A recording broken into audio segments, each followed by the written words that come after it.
안녕하세요. 저는 지구인 컴퍼니의 민금채입니다. 지금 코로나인 상황에도 불구하고 이렇게 같이 할 수는 없지만 강연을 이제 찾아와 주셔서 너무 감사하고요. 오늘은 제가 지구인 컴퍼니를 시작해서 이제 현재 식물성 고기를 개발하기까지의 이제 과정에 대해서 말씀을 드리려고 하는데, 저희는 한 3년 정도 된 아주 작은 스타트업이고 아직 성공을 한 회사가 아닙니다. 그래서 애기 회사로서 저희가 겪었던 시행착오, 그리고 푸드테크 라는 분야를 하면서 이제 겪었던 여러 가지 어려움들, 그리고 이런 문제들을 어떻게 해결해 왔는지에 대한 시행착오에 대한 얘기가 더 많을 것 같아요. 그래서 간단히 이제 저의 이야기를 드리고 또 궁금하신 부분들에 대해서 이어서 얘기 나눌 수 있으면 좋겠습니다. 제가 지구인 컴퍼니를 시작한 거는 3년 전이고요. 저는 원래 직장 생활을 오래 했었어요. 기자였었고, 그다음에 카카오톡이랑 다음에서 마케팅을 했었고요. 마지막 직장으로 배달의 민족에서 이제 밀키트 사업 배민쿡이라는 사업을 총괄을 하면서 음식의 재고에 대한 문제에 관심을 갖게 되었습니다. 그래서 한 3년 전에 지구인 컴퍼니를 시작해서 여러 밸류 체인에서 음식의 재고 문제가 발생을 하지만 가장 근본적으로 1차 원인이 어디에서 발생할까라는 걸 확인해 보니까 그게 농가였어요. 그래서 농가에서 일단 1차적으로 그 재고를 좀 해결해 봐야겠다라는 생각을 하게 되었습니다. 그래서 당시에 이제 연간 버려지는 농산물이 한 500만 톤인데 이거는 과일이랑 채소의 하나고요. 곡물이나 고기류는 여기에 해당이 되지 않습니다. 그래서 이 금액이 원물을 팔았을 때 한 18조 원이고 폐기 처리를 하는데 1kg당 700원에서 한 1,000원 정도가 들다 보니까 폐기 처리 비용만도 만만치가 않다라는 거를 확인을 했습니다. 그래서 저희는 과일 카테고리, 채소, 그 다음에 곡물 카테고리별로 이제 재고를 해결하기 위해서 여러 가지 시도를 했습니다. 제가 2개월 동안 농장을 한 500개 정도 농장을 찾아다녔고, 그 중에 가장 시급하게 해결해야 되는 재고가 뭘까를 봤더니 저장성이 굉장히 약한 과일 중에서 뭐 복숭아, 포도, 자두처럼 뭐 보관, 저장을 뭐 6개월 이상 할 수 없고 한두 달 안에 빨리 팔아야 되는 그런 이제 신선 과일들 위주로 먼저 재고를 좀 처리해야겠다라는 생각을 하게 되었습니다. 그래서 1차적으로는 저희는 수확 시기에는 원물을 굉장히 저렴하게 한 30%에서 많게는 50%까지 할인을 해서 판매를 했어요. 그리고 이제 저희가 못생긴 농산물을 수매하는 가격에 대한 가격 기준이 사실 시장에 형성이 되어 있지 않다 보니까 그 가락시장에서 거래되는 경매가와 그 다음에 폐기 처리 비용의 중간 가격을 저희가 수매 가격으로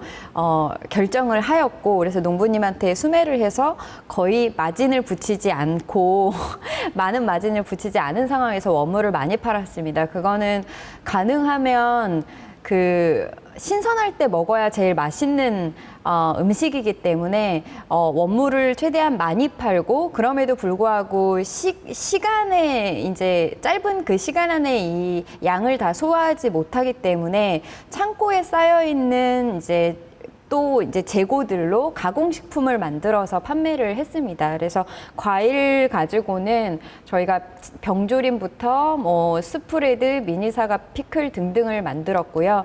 그다음에 채소 같은 경우에는 좀 사계절 내내 발생하는 그런 여러 구황작물부터 시작해서 이제 채소를 지역 단위로 수매를 했어요. 그래서 충북 진천이라든지 전북 정읍에 있는 농가의 재고들을 저희가 일괄 이제 한 번에 수매를 해서 이제 제조를 하는 방식으로 진행을 했습니다. 그래서 분말 수프와 곤약죽까지 이제 가공식품을 판매하면서 원물을 이제 수확 시기에 동시에 판매하는 방식으로 진행을 했습니다. 곡물 부분은 이따가 말씀을 드리겠습니다. 사실 이 못생긴 농산물을 처음에 3년 전에 시작해서 한 1년 동안 이걸 판매를 할 때 처음에는 소비자분들의 거부감이 굉장히 컸었어요. 그러니까 못 먹는 거 파는 거 아니냐, 음식물 쓰레기 파는 거 아니냐, 이 가격이 정말 싼 게 맞냐, 농가랑 직거래를 하면 더 쌀 수 있는 거 아니냐라는 여러 가지 얘기가 많았었고, 저희가 이제 더 많이 이거를 소비하게 하기 위해서 대형 마트에도 제가 세일즈를 해봤으나 이제 소비자의 품질 기준이 너무 까다로워졌기 때문에 사실 못생긴 농산물을 판매하는 거는 이제 CS가 굉장히 많을 것이다. 그래서 사실 이제 여러 대형마트에 제안은 했지만 다 거절을 당했어요. 그러다 보니까 저희가 더 많은 양을 해결하고 싶었지만 사실 해결하지 못하는 이제 답답함을 좀 많이 느끼고 있었어요. 지난 2년 동안 13개가 아니라 16개 농장의 그 못생긴 농산물을 저희 16개 농장은 제로가 돼서 이제 창고가 텅텅 비게 만들었고 총 1,020톤을 구출을 했습니다.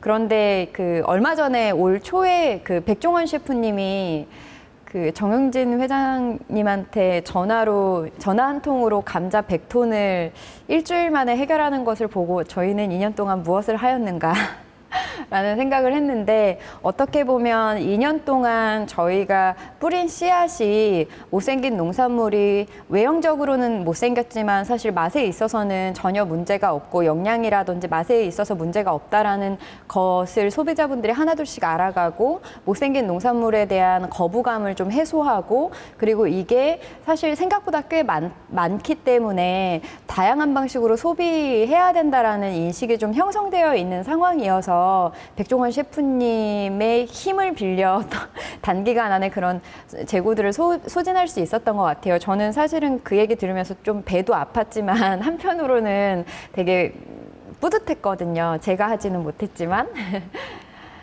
근데 저희가 이거를 진행하는 과정에서 왜 갑자기 과일이랑 채소 재고를 해결하다가 왜 갑자기 식물성 고기냐라고 의아해 하실 것 같아요. 근데 저희가 거래했었던 이제 농가가 재고를 다 해결한 건 16개지만 사실 저희가 다 거래했었던 농가가 한 50개 정도가 돼요. 근데 그 50개 농가의 농부님들이 사실 자발적인 바이럴러가 되어주셨어요. 그래서 처음에는 제가 찾아갔을 때 정말 너네가 이걸 다 팔 수 있어? 라고 얘기했지만 정말 16개 농가의 재고를 다 소진하고 나서는 지구인 컴퍼니라는 회사가 사실 이렇게 이런 문제들을 해결해 주더라라는 얘기를 하다 보니 농부님들 사이에서 소문이 났어요. 그리고 그 바이럴러는 정말 농부님 중에서 이장님이신 분이 짱이에요.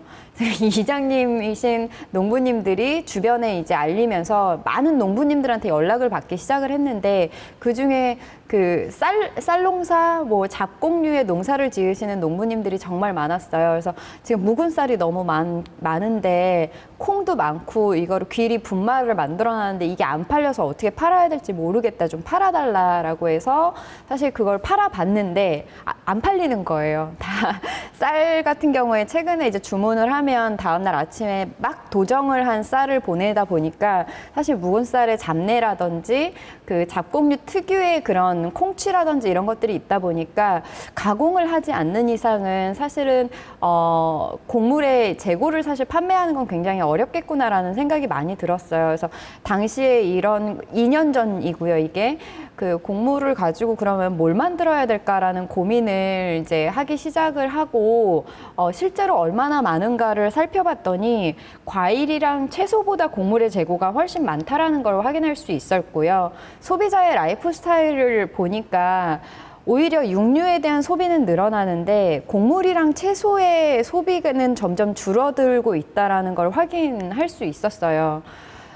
그 즈음에 이제 마켓에서 보니 곡물 가지고 만들었던 아이템들은 이렇게 인테이크에서 당시에 가장 화제가 됐었던 아이템은 곡물 분말 쉐이크예요. 그래서 귀리 쉐이크, 검은콩 쉐이크, 이런 것들이 있었고, 요거트가 쌀로 만든 요거트가 있었고, 과자류가 있었는데 마켓에 있는 제품을 우리가 또 만들 이유가 있을까? 조금 더 맛있고 건강하고 라이프 스타일에 변화를 줄 수 있는 그런 음식을 만들 수는 없을까에 대한 고민을 하던 중에 제가 2년 전에 미국에 잠깐 출장을 갔다가 제 친구가 우마미 버거라는 햄버거 집을 데리고 갔어요. 그래서 그 맛있게 햄버거를 먹고 났는데 이게 가짜 고기야 라고 얘기를 하더라고요. 그래서 어떻게 이게 진짜 그 고기 맛이 나는데 어떻게 가짜 고기야 라고 했더니 이게 뭘로 만든 거야 그랬더니 여기 콩도 들어가고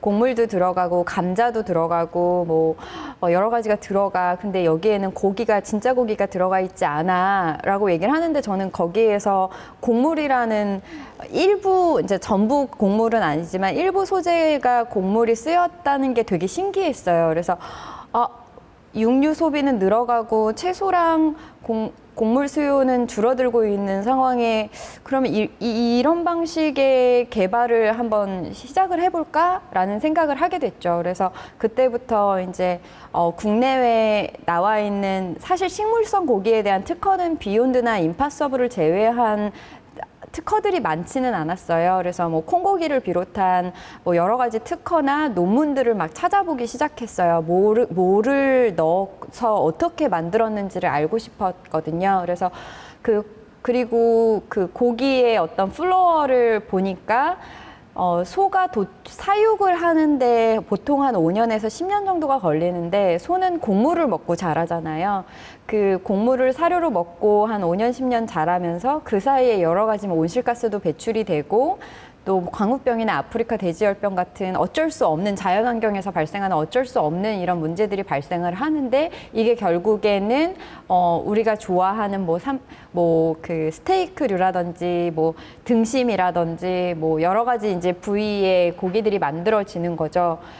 저 중간 과정에 저 고기가 이게 소가 키워지는 저 5년에서 10년이라는 저 과정을 스킵해 버리면 곡물 자체를 그냥 고기로 만들어 버리면 그리고 그걸 만들기 위해서 저 중간 과정에 그러면 테크 기반의 기술이 어떤 게 필요할까라는 고민을 계속 하게 되었어요. 그래서 사실 처음에 저희가 이제 감자랑 그 다음에 쌀이랑 뭐 여러 가지 이제 원료를 가지고 만들었는데 처음에는 감자 떡처럼 됐고요. 메밀전처럼 만들어졌어요. 그래서 그러니까 저는 사실은 임파서블을 먹어봤기 때문에 이게 식물성 고기의 햄버거 패티가 어떤 맛인지 알고 있었지만 당시에 처음에 시작했을 땐 저희가 셰프님한테 제가 요청을 해서 이제 메뉴 개발을 했었거든요. 근데 셰프님은 한 번도 그 임파서블이나 비욘드의 햄버거 패티를 먹어본 적이 없는 거예요. 그러다 보니까 제가 계속 이 식감이 아니다. 훨씬 쫄깃하고 정말 고기 같은 막 여기가 피도 나오고 막 이런다 그랬더니 그게 뭐냐 도대체. 나는 네가 무슨 말을 하는지를 모르겠다. 나는 그걸 먹어본 적이 없기 때문에 도대체 네가 말하는 게 정말 그게 가능한지 모르겠다. 그래서 되게 그 초기에 개발하는 과정에서 이 정도의 맛, 이 정도의 고기의 식감, 이 정도의 텍스처라는 기준을 개발하시는 분이랑 저랑 맞추는 게 너무 어려웠어요. 그리고 실제로 곡물을 뭘 써야 그런 식감이 나오는지에 대한 데이터도 사실은 없다 보니까 그냥 정말 많이 만들어 보는 것밖에 없었어요. 특별한 기술을 사실 그 당시에는 접목할 수도 없었고요. 그래서 많은 원료를 계속 바꿔가면서 이제 만들어 보는 방식으로 그래서 저희 집에서도 만들고 그리고 셰프님 그러니까 사무실에서도 브루스타 갖다 놓고 만들고 셰프님이 갖고 있는 그 키친에서도 이제 만들어 보고 그렇게 하다가 저희가 특별한 어떤 고기에 이런 원료들을 쓰면은 좀 고기의 맛을 낼 수 있겠구나 정도를 좀 파악을 한 상황에서 굉장히 특별한 기술을 갖고 있는 고기의 식감을 만들 수 있는 기술력을 갖고 계시는 기술자분을 만났어요. 그래서 저희가 그 특허 기술을 이전을 받았어요. 그래서 조금 더 빠르게 식물성 고기의 식감을 만들어낼 수 있는 기술을 도입을 할 수가 있었습니다. 그래서 단백질 성형 압출술이라는 방식으로 식물성 고기 언리미트를 만들었고요. 그 과정에서 폐기 처리, 제조하는 과정에서도 폐기 처리를 제로로 만들었습니다. 최근에 저희는 제가 작년에 이제 해외 세일즈를 이제 하면서 뭐 외국인들은 이제 뭐 밀단백의 글루텐에 대한 알러지라든지 견과류에 대한 알러지들이 있잖아요. 그래서 이런 문제를 해결하고자 최근에는 현미길이 견과류를 제외하고 그다음에 슈퍼푸드로 렌틸콩이나 병아리콩이나 그다음에 퀴노아 등의 슈퍼푸드로 사실은 식물성 고기를 레벨업을 했습니다. 근데 저희는 식물성 고기 개발이 한 번에 끝나는 게 아니라 사실 계속 이 기술력이 고도화돼야 되고 그리고 버전이 업그레이드 돼야 된다고 생각을 하고 있고 이제 작은 스타트업으로서 완성도 대기업처럼 굉장히 신중하게 완성도를 높여서 한 번에 대량 생산을 해서 쫙 런칭을 하는 방식을 이제 대기업이 선택을 한다면 저희 같은 스타트업은 가능하면 빠르게 개발을 하고 소비자분들이 맛있게 드실 수 있는 수준의 그러니까 목표치를 어디에 두느냐에 따라 다르겠지만 가능하면 빠른 시간 안에 개발을 해서 빠르게 소비자를 만나고 개선 사항들을 반영을 해서 또 레벨업을 시키는 방식으로 하는 게 스타트업이 대기업과 다르게 움직일 수 있는 방법이라고 생각을 하고 있어요. 그래서 저희는 언리미트 1.0 현미길이 견과류를 만든 1.0의 개발을 끝내고 작년 12월 말에 런칭을 했고 최근에 1.5 버전 슈퍼푸드로 만든 식물성 고기 1.5 버전의 개발을 마쳤고 7월 말부터 다시 유통을 시작할 예정입니다. 네, 저희는 이제 여기에 대한 기술 이전을 받으면서 이제 특허를 보유하게 되었고요. 그다음에 최근에 저희는 자사 공장을 만들어서 우리나라의 식물성 고기를 생산할 수 있는 전용 생산 라인이 없어요. 그래서 현재 식물성 고기 생산 콩고기 같은 경우에는 있지만 대부분 뭐 햄버거 패티라든지 이런 뭐 만두라든지 이런 아이템들은 기존 제품을 만드는 생산 라인에서 생산을 해야 되기 때문에 동물성 고기로 만든 이제 뭐 햄버거 패티 생산 라인에서 식물성 패티를 생산해야 되다 보니까 현실적으로는 지금 현재 어쩔 수 없는 상황이긴 하지만 교차 오염 부분에서 완벽하게 위험성을 제거할 수가 없는 상황입니다. 그래서 저희는 최근에 6개월에 걸쳐서 식물성 고기만 저희 언리미트만 생산을 할 수 있는 전용 공장을 완공을 했고 그리고 시생산을 현재 하고 있습니다. 언리미트를 총 개발을 하는데 500일이 넘게 걸렸고요.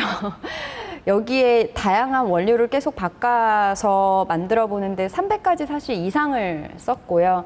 저희 지금 현재 있는 식품공학자 외에 아웃소싱으로도 진행을 했는데 한 30명 정도가 걸렸고요. 특허는 현재 보유하고 있고 지금 새로 개발한 햄버거 패티에 대한 특허를 현재 또 PCT를 진행하고 있습니다. 상표권은 총 43개 정도를 갖고 있습니다. 왜 이 말씀을 드리냐면 사실 저희 같은 작은 회사들은 자본력으로 대기업처럼 사실 대량 생산해서 낮은 가격으로 판매할 수 있는 회사가 아니고 자금력이 뒷받침이 되어 있어서 뭐 R&D라든지 공장 쪽에 대규모의 투자를 할 수 있는 상황이 아니기 때문에 아주 리난 방식의 기술을 개발하고 이 기술에 대한 기술력을 평가를 받아서 사실 이 기술력을 갖고 있는 것이 굉장히 중요하다고 생각을 하고 있거든요. 그래서 저희는 개발에 드는 총 소요 시간을 평균 6개월로 잡고 있고요. 6개월 단위로 개발한 이 기술력에 대한 특허 기술을 계속 추가 진행하는 방식으로 기술력을 확보하면서 제조의 안정성을 만들어가는 방식으로 진행을 하려고 하고 있습니다.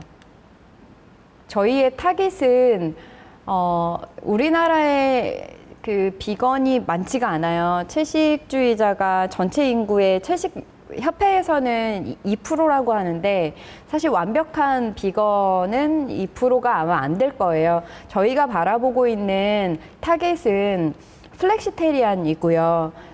조금 아주 목적성 있게 뭐 단백질 파우더를 드시면서 근육을 만들고 뭐 다이어트를 하시는 그런 목적성이 강한 다이어터들보다는 뭐 일주일에 한두 끼 정도는 간헐적으로 다이어트를 하기 위한 목적의 샐러드를 드신다든지, 고기를 포기할 수는 없는데 조금 라이트하게 고기가 주는 즐거움은 그대로 유지하면서 조금 라이트하게 고기를 드시고 싶은 분이라든지, 이런 플렉시테리안을 타겟으로 하고 있고, 정확하게 이 타겟이 존재하는 마켓은 다이어트 시장이라고 생각을 하고 있어요. 그래서 이 다이어트 시장의 규모가 국내는 한 6조 정도가 되는 걸로 알고 있고, 그래서 저희는 메인 타겟으로는 다이어트 시장 안에 있는 플렉시테리안을 타겟으로 하고 있고, 서브로 비건을 타겟으로 하고 있습니다. 그래서 저희는 비건 타겟의 마케팅을 진행하고 있지 않습니다.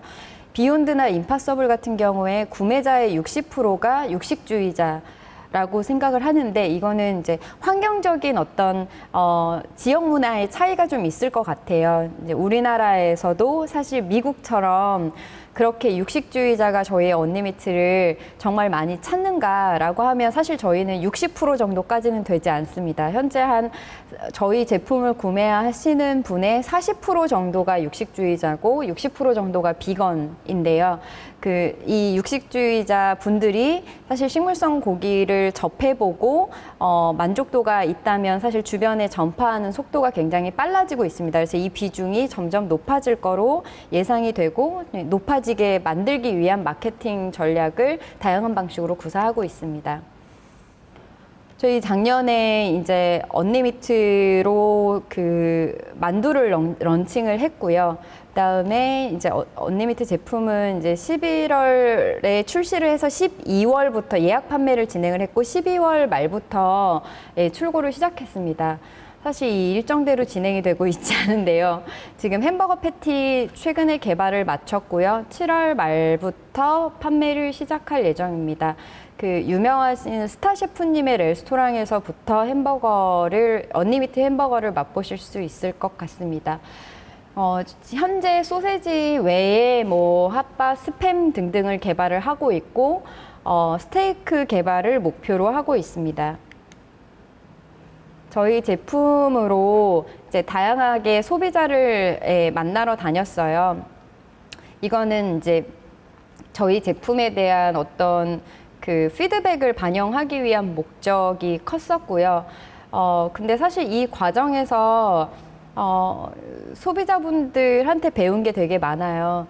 그러니까 우리나라랑 외국이랑 차이가 뭐냐면, 외국 같은 경우에는 식물성 고기에 대한 경험이 비욘드나 임파서블로 있기 때문에 너희가 임파서블이랑 뭐가 달라? 비욘드랑은 영양성분 측면에서 뭐가 달라? 칼로리가 더 높아? 아니면 가격이 더 싸? 라는 비교군이 있기 때문에 너네 걸 선택해야 되는 이유가 뭔지를 외국에서는 물어봤고요. 홍콩이나 미국, 뉴욕이나 샌프란시스코에서 저희가 팝업을 열었을 때 물어봤지만, 국내에서는 뭐 저희가 곡물로 만들었고요, 뭐 이런 기술로 만들었고 뭐 이런 맛이에요 라고 설명을 하면 그렇구나, 그럼 콩고기, 그리고 그냥 가시는 분들이 많았어요. 그래서 아직은 우리나라에서는 맛있게 만드는 것도 중요하지만 기존에 있었던 콩고기에 대한 편견을 깨기 위한 마케팅이 동시에 필요하겠구나. 그리고 콩으로 만든 고기와 곡물 고기가 맛에 있어서의 어떤 차이가 있는지,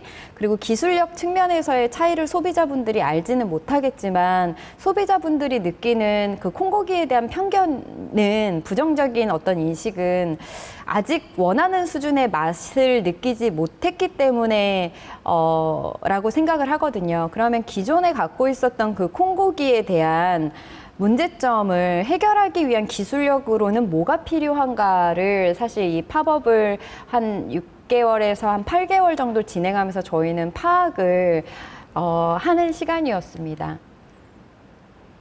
네, 지금 저희가 열심히 발로 뛰었지만 사실 국내 시장에서는 자리를 잡기가 굉장히 어려워요. 아직은 저희 1년 동안 세일즈를 작년에 했을 때 딱 하나 성공한 것은 세븐일레븐이었어요. 그 외에 정말 무수히 많은 유통체험, 저희는 백화점도 들어가고 싶고 막 마트도 들어가고 싶고 막 여러 군데 들어가서 저희 제품을 알리고 싶었지만, 사실 마켓에서는 이 식물성 고기라는 카테고리가 존재하지 않았기 때문에 그러니까 한 개 제품을 런칭을 할 수가 없잖아요. 그러다 보니까 그 MD 입장에서는 이 시장이 우리나라에 그러니까 시장 규모가 얼마나 되겠냐, 그리고 SKU가 식물성 고기로 만들 수 있는 SKU가 단기간 안에 몇 개가 나올 수 있느냐, 이걸 우리가 입점시켜서 매대에 깔았을 때 매출이 얼마나 나올 수 있겠냐에 대한 질문을 굉장히 많이 했어요. 근데 저도 모르겠는 거예요. 저도 팔아본 적이 없고, 그리고 이 시장이 아직 국내에서는 형성이 되어 있지 않은데 사실 매출이 얼마가 나올 건지를 알면 사실은 그냥 제가 온라인으로 열심히 팔아서 벌 텐데, 그렇다고 미국에 지금 작년에 비욘드 미트의 매출이 3,600억이었거든요. 그리고 B2B로 이제 F&B 쪽에서 이제 발생한 매출이 거의 절반 이상이 이제 B2B로 발생을 한 매출인데, 미국 시장에 이 데이터를 우리나라 시장에 도입을 할 수가 없잖아요. 우리나라는 아직 그 데이터가 존재하지 않고, 그래서 아까 보여드린 6개월, 8개월 동안 저희 제품에 대한 개선 사항을 파악을 하면서, 또 한편으로는 저는 이 시장에 대한 데이터를 저희가 직접 만들었어요. 그래서 현장에 나가서 저희 제품을 팔았고, 그리고 그분들에게 설문조사를 진행을 해 구매 전환율을 확인을 하고, 그리고 그때 구매하셨던 분들의 연락처를 좀 받아 놓고 온라인으로의 재구매율이 어떻게 되는지에 대한 데이터를 만들었고, 그 데이터를 가지고 세일즈를 했어요. 그래서 스타트업에서 사실 시장 조사라는 게 처음에 시작할 때 마켓이 존재하는데 기존 제품의 문제점을 해결하기 위해서 제품을 만드는 경우가 있고, 사실 성장 가능성이 있다고 생각되는 존재하지 않는 시장이지만 퍼스트 무버로서 아이템을 처음으로 만드는 이제 후자의 경우에는 그 시장 조사할 수 있는 데이터가 없잖아요. 그러면 저는 이게 사실 되게 어려운 부분이었고, 저도 그 데이터를 맨날 이제 작년 초에는 비욘드랑 임파서블 데이터를 들고 다녔어요. 근데 이건 우리 제품이 아니고 우리 시장이 아닌데 이 데이터가 과연 유용한가? 그냥 그렇다면 그냥 퍼스트 무버로서 우리가 만들어가는 이 시장에 대한 데이터는 우리 제품으로 만들어야 되는 게 아닌가라는 생각 때문에 한 6개월, 8개월이라는 시간을 거기에 썼던 것 같아요. 그리고 그렇게 저희가 직접 소비자를 만나서 구매 전환이 어떻게 되는지, 그리고 이게 재구매로 어떻게 이어지는지에 대한 데이터를 저희가 확인을 하고 나서 더 그 마케팅을, 세일즈의 채널을 어디에 더 집중을 해야 되는지를 파악할 수 있었습니다. 저희는 현재 B2B로만 영업을 하고 있습니다. 그래서 F&B 쪽으로 지금 8개 정도의 뭐 샐러디라든지 매드포 갈릭이라든지 프랜차이즈 쪽으로 저희 원료를 납품을 하고 있고요. 그 원료가 셰프님의 손을 거쳐서 다양한 메뉴로 나오고 있어요. 그래서 8개 브랜드에서 총 13개의 언리미트 메뉴가 판매가 되고 있습니다. 9월부터 이제 더 많은 글로벌 프랜차이즈에서 언리미트 샌드위치나 혹은 언리미트 몽골리안 비프 등등의 여러 가지 메뉴들이 7월 말부터 시작이 될 예정이고, 햄버거 패티도 이제 햄버거 브랜드들과 지금 콜라보레이션을 7월 말부터 시작을 할 예정입니다. 그리고 저희 제품을 지금 홍콩이랑 미국에 수출을 하고 있는데, 사실 수출을 하면서 되게 어려움을, 그러니까 식물성 고기가 수출 아이템으로는 굉장히 매력적이라고 느끼는 게, 고기는 수출이 안 되잖아요. 근데 식물성 고기는 곡물을 베이스로 만들었기 때문에 저희 언리미트는 수출에 제약이 없어요. 그런데 이제 이런 외국 같은 경우에는 알러지 이슈들이 많다 보니까 사실 곡물 재고에 제한들이 있어요. 근데 그런 원료들을 쓰지 않았을 때 식감이나 텍스처나 영양 성분 측면에서 영향을 많이 주기 때문에, 또 특히 이제 뭐 중화권 같은 경우에는 그 오신채를 또 쓰면 안 되는 게 있고 할랄 인증이라든지, 그러니까 식물성 고기가 진입할 수 있는 시장이, 목적성 있는 시장이 존재를 하지만 되게 이 식품의 기준이 굉장히 까다롭다 보니까 기술력도 고도화해야 되지만 이 까다로운 품질 기준에 맞춰야 되는 어떤 원료 사용에 대한 제한이 동시에 존재하다 보니까 아직은 인도 쪽으로는 혹은 중화권 무슬림 쪽으로는 저희가 진입하기에는 아직 준비가 너무 부족하고요. 현재는 이제 홍콩이나 싱가포르나 미국 쪽에 이런 마켓이 존재하고, 그리고 비욘드나 임파서블은 햄버거 패티라면 저희는 현재 슬라이스 타입을 갖고 있기 때문에 이 슬라이스 타입에 대한 니즈를 좀 해소해 줄 수 있는 상황이에요. 그래서 지금 슬라이스로 그 F&B 쪽의 레스토랑에서 저희 메뉴가 판매가 되고 있고, 곧 이제 가을부터는 햄버거 패티나 민츠 역시도 네, 수출을 진행을 할 예정입니다. 네, 감사합니다.